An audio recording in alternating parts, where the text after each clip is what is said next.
Hello students, welcome back to Blade Learner K12. Myself Mahvish Sadaf and I am here to teach you biology of class 12th. We have already started the fourth chapter which is reproductive health.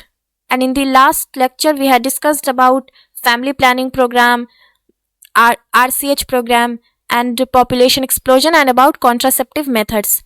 Today we are going to study about MTP, STDs, infertility and treatment of infertility. So let's start with MTP.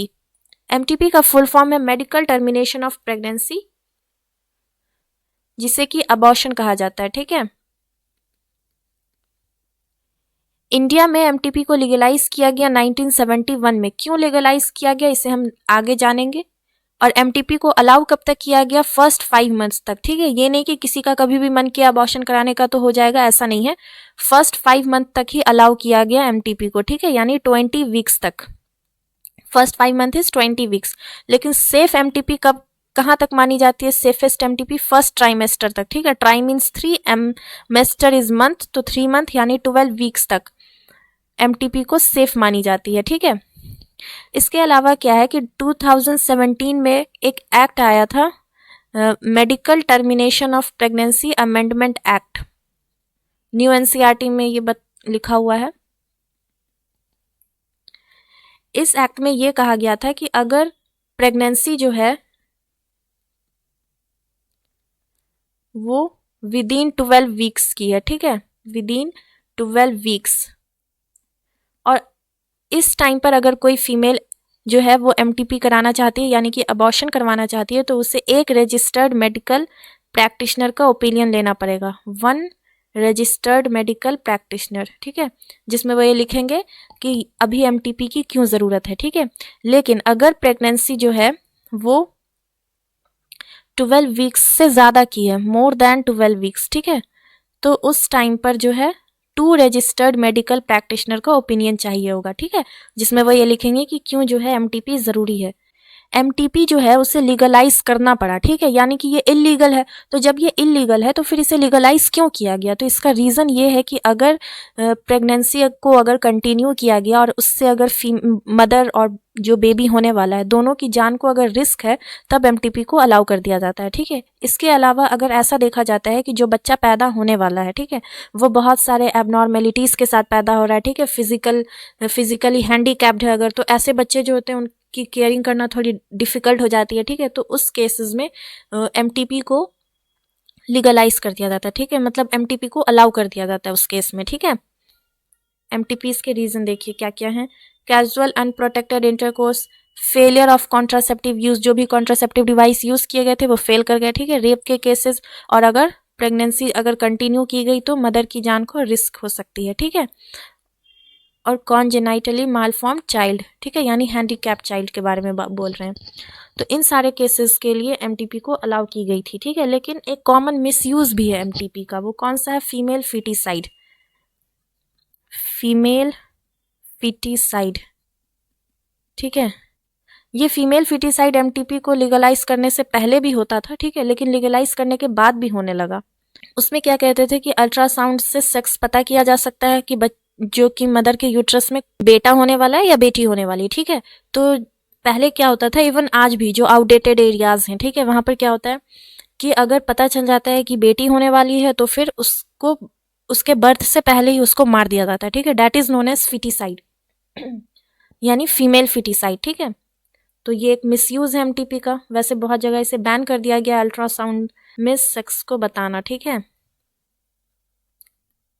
ये है misuse. तो ये था MTP. Next अब हम लोग पढ़ेंगे एसटीडीज़. ठीक है, इसके 3 नाम हैं, सेक्सुअली ट्रांसमिटेड डिजीज़ या फिर वेनेरियल डिजीज़ या रिप्रोडक्टिव ट्रैक्ट इन्फेक्शन. ठीक है, अब इसमें बहुत सारी डिजीज़ आती हैं. सबसे पहला क्या है, क्लेमाइडियासिस. क्लेमाइडियासिस जो होता है ये एक बैक्टीरिया से होता है जिसका नाम क्या है, क्लेमाइडिया ट्रैकोमैटिस.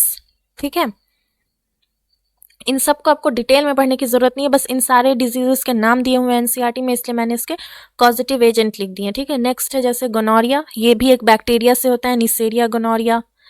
नेक्स्ट है इसमें साइफिलिस. साइफिलिस एक बहुत ही पॉपुलर एसटीडी है. कॉमन एसटीडी कह सकते हैं आप। ये भी बैक्टीरिया से होता है, इसका नाम आप याद रखेंगे, ट्रेपोनेमा पैलिडियम बैक्टीरिया का नाम है, ठीक है। ये 4 स्टेज में ये बीमारी होती है, primary stage, secondary stage, latent stage, tertiary stage, और इसमें बहुत सालों तक जो है इस बीमारी का पता नहीं चल पाता है, ठीक है। अगर मतलब इसके जो शुरुआती सिम्टम्स होते हैं ना वो कुछ खास नहीं होते हैं, तो ये कम से कम 20 साल लग जाते हैं इस डिजीज़ को रिकॉग्नाइज करने में कि साइफिलिस है किसी को, ठीक है। तो तब तक जो है बहुत लेट हो जाता है, ठीक है। इसके अलावा नेक्स्ट है जेनाइटल हर्पीस। जेनाइटल हर्पीस ये एक वायरस से होता है, ठीक है, हर्पीस सिम्प्लेक्स वायरस, ठीक है। इसके अलावा देखिए यहाँ पे क्या लिखा हुआ है, ये बहुत ही इंपॉर्टेंट लाइन है कि एड्स, हेपेटाइटिस बी और जेनाइटल हर्पीस को छोड़कर बाकी जितने भी एसटीडीज हैं ना वो क्यूरेबल हैं, ठीक है। अगर इनको शुरुआत में ही पता चल जाए कि किसको कौन सी डिजीज़ है तो ये सब क्यूरेबल है एक्सेप्ट एड्स, हेपेटाइटिस बी और जेनाइटल हर्पीस, ठीक है। इन तीनों का अब तक कोई ट्रीटमेंट नहीं आ पाया है, ठीक है। आपकी लाइफ को ये बढ़ा सकते हैं लेकिन आपको बचा नहीं सकते हैं ये, ठीक है। नेक्स्ट है इसमें जेनाइटल वॉर्ट्स, ये भी एक वायरस से होता है जिसका नाम है ह्यूमन पैपिलोमा वायरस। ये वायरस भी इंपॉर्टेंट है, इसका नाम याद कर लेंगे आप, ठीक है। ये वायरस जो होता है ना ये कार्सिनोजेनिक वायरस भी होता है, इसलिए ये इंपॉर्टेंट है क्योंकि ये कैंसर भी कॉज करता है, कार्सिनोजेनिक वायरस, ठीक है। और नेक्स्ट है ट्राइकोमोनियासिस, जिसको ल्यूकोरिया भी कहा जाता है, और ये एक प्रोटोजोन से होता है, ठीक है, ट्राइकोमोनास वेजाइनालिस। सिर्फ आप सबका कॉजेटिव एजेंट याद कर लेंगे क्योंकि इन सारे डिजीजेस के बारे में एनसीईआरटी ने लिखा है लेकिन कॉजेटिव एजेंट नहीं लिखा है, ठीक है। नेक्स्ट हम लोग मूव करेंगे इनफर्टिलिटी के बारे में, ठीक है। इनफर्टिलिटी क्या होती है? Inability to produce offspring even after 2 years of unprotected intercourse, ठीक है, कि यहाँ पर कोई कॉन्ट्रासेप्टिव डिवाइसेस यूज नहीं हो रहे हैं, ठीक है, लेकिन फिर भी ऑफ स्प्रिंग्स जो है वो प्रोड्यूस नहीं हो रहे हैं, ठीक है। तो ये क्या होती है? इनफर्टिलिटी। देखिए एक टर्म आता है इसी के साथ, स्टेरिलिटी, ठीक है। तो इनफर्टिलिटी और स्टेरिलिटी ये दोनों अलग अलग टर्म है, ठीक है। इनफर्टिलिटी का मतलब होता है कि ऑफस्प्रिंग जो है वो प्रोड्यूस नहीं हो रहे हैं, ठीक है, लेकिन गैमीट्स बन रहे हैं, ठीक है, लेकिन ऑफस्प्रिंग प्रोड्यूस नहीं हो रहे। स्टेरिलिटी का मतलब होता है कि मतलब इसमें इनफर्टिलिटी में कुछ ऐसे अंदर में परेशानी आ रही है जिसकी वजह से या तो गैमीट ट्रांसपोर्ट नहीं हो पा रहे हैं या फिर हो सकता है कि स्पर्म की मोटिलिटी उतनी फास्ट नहीं है, ठीक है। तो ये सारे रीजंस हो सकते हैं, यानी गैमीट बन रहे हैं वहाँ पर। स्टेरिलिटी में क्या होता है कि टोटल इनएबिलिटी होती है, total inability to produce offspring, ठीक है। तो that is known as sterility, कि स्टेरिलिटी में ये किसी भी मेथड से ऑफ स्प्रिंग प्रोड्यूस नहीं कर सकते हैं, ठीक है। लेकिन इनफर्टिलिटी में अगर कुछ बहुत सारी अभी टेक्नोलॉजीज आ चुकी हैं, ठीक है, इन सब का यूज़ करके कपल्स जो हैं वो बच्चे प्रोड्यूस कर सकते हैं, ठीक है। तो ये दोनों में डिफरेंस है। अब है कि इनफर्टिलिटी आई क्यों, मेल्स के अंदर और फीमेल्स के अंदर, ठीक है। तो देखिए ये कुछ रीजंस दिए हुए हैं, जैसे मेल्स के अंदर दिया हुआ है। सबसे पहला देखिए एजूस्पर्मिया, इसका मतलब होता है कि सीमेन जो है उसमें अगर स्पर्म नहीं है, ठीक है। ओलिगोजूस्पर्मिया का क्या मतलब है कि स्पर्म है लेकिन बहुत कम है, ठीक है, लेस स्पर्म है सीमेन में, ठीक है। एस्थेनोजूस्पर्मिया का क्या मतलब हो गया कि स्पर्म की मोटिलिटी कम है, ठीक है। और टेराटोजूस्पर्मिया का क्या मतलब है कि स्पर्म की मॉर्फोलॉजी जो है वो उसमें कुछ डिफेक्ट है।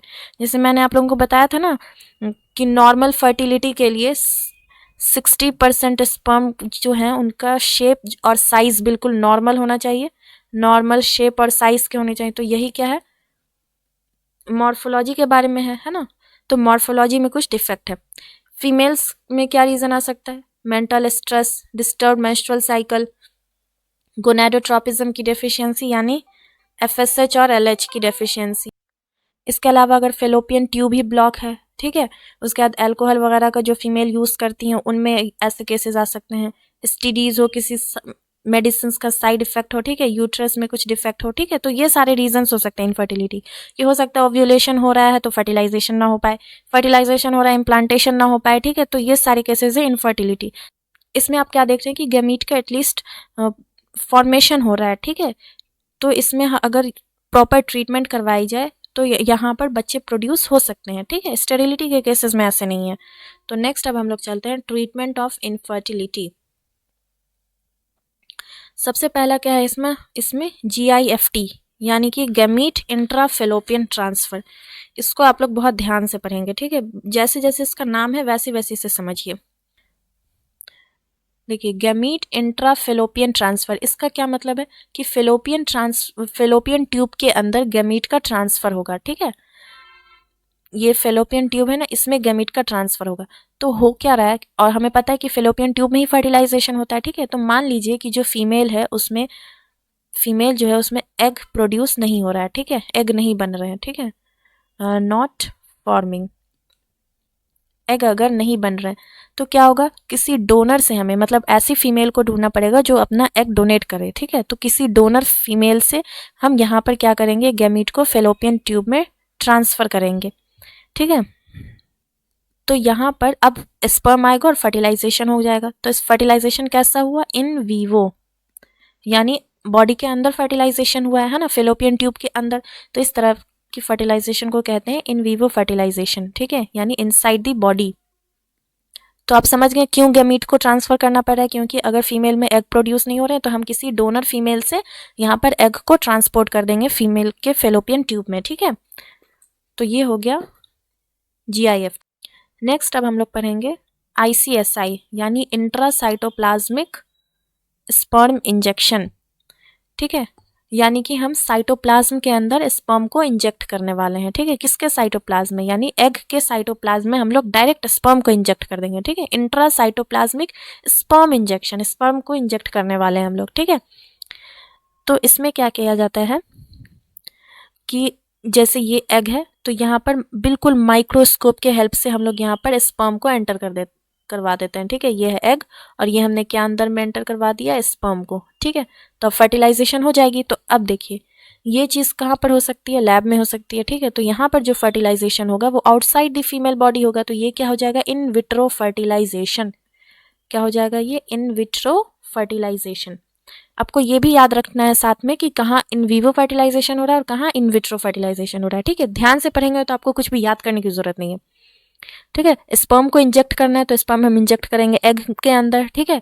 तो वो कैसे हम करेंगे, लैब के अंदर माइक्रोस्कोप की हेल्प से करेंगे। इस वजह से ये क्या हो जाएगा, इन विट्रो फर्टिलाइजेशन।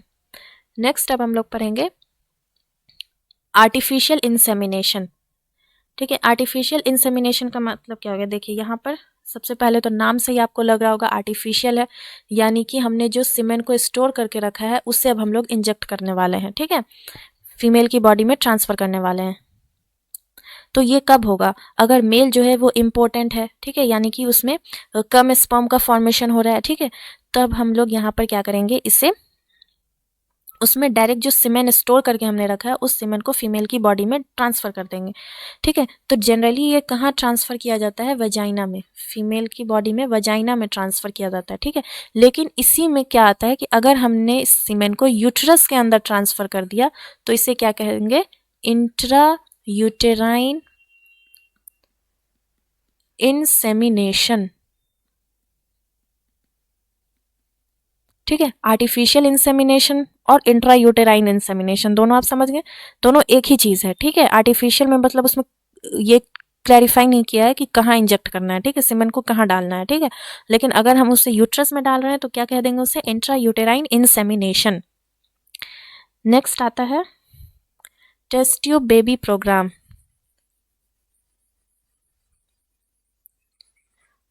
और यहाँ पर आप लोग समझ ही जाएंगे किस तरह का फर्टिलाइजेशन होगा, बॉडी के अंदर होगा, इन विवो फर्टिलाइजेशन, ठीक है। अब ये टेस्ट ट्यूब बेबी प्रोग्राम तो नाम से ही लग रहा है ये इन विट्रो होगा, ठीक है। इंडिया में फर्स्ट टेस्ट ट्यूब बेबी जो प्रोड्यूस की गई थी वो मुंबई में की गई थी, ठीक है। अब देखिए इस प्रोग्राम में दो टाइप आते हैं, ठीक है, दो स्टेप होते हैं इसमें। सबसे पहला क्या होता है, IVF। IVF क्या है, इन विट्रो फर्टिलाइजेशन, ठीक है। इन विट्रो फर्टिलाइजेशन यानी पहले आउटसाइड द बॉडी फर्टिलाइजेशन होता है, किसी भी मेथड से हो जाए, ठीक है, वो जो इंट्रासाइटोप्लाज्मिक स्पर्म इंजेक्शन था उसके हेल्प से हो जाए, है ना। तो आउटसाइड द बॉडी फर्टिलाइजेशन, वो इन विट्रो फर्टिलाइजेशन, और उसके बाद जो एम्ब्रियो बना बाहर में, ठीक है, अब इस एम्ब्रियो को ट्रांसफर करना है हमें। तो ये चीज़ है IVF followed by embryo transfer, ठीक है। अब एम्ब्रियो ट्रांसफर जब होता है तो भी 2 स्टेप आते हैं, ठीक है। एक होता है ZIFT यानी जाइगोट इंट्राफेलोपियन ट्रांसफर। इसका मतलब है जो जाइगोट बना है, ठीक है, जाइगोट से ही एम्ब्रियो बना होगा, ठीक है। तो एम्ब्रियो जो है, आपको पता है जाइगोट के अंदर जो होता है वो फर्दर डिवीजन होती रहती है, वो क्लीवेज वाली डिवीजन स्टार्ट हो जाती है, ठीक है, ब्लास्टोमेयर्स बनते हैं। तो जब वो 8 सेल्ड स्टेज पर हो, अगर ये 8 सेल्ड स्टेज पर ही है, ठीक है, तो उसको कहाँ ट्रांसफर कर दिया जाता है, फेलोपियन ट्यूब में, ठीक है। क्योंकि आपको पता है कि 8 सेल के बाद जब सेल बनना शुरू होता है ना, तब वो धीरे धीरे यूट्रस के अंदर आता है। 1 से 2 बना, 2 से 4 बना, 4 से 8 बना, ये सारे डिवीजन फेलोपियन ट्यूब में ही होते रहते हैं, ठीक है।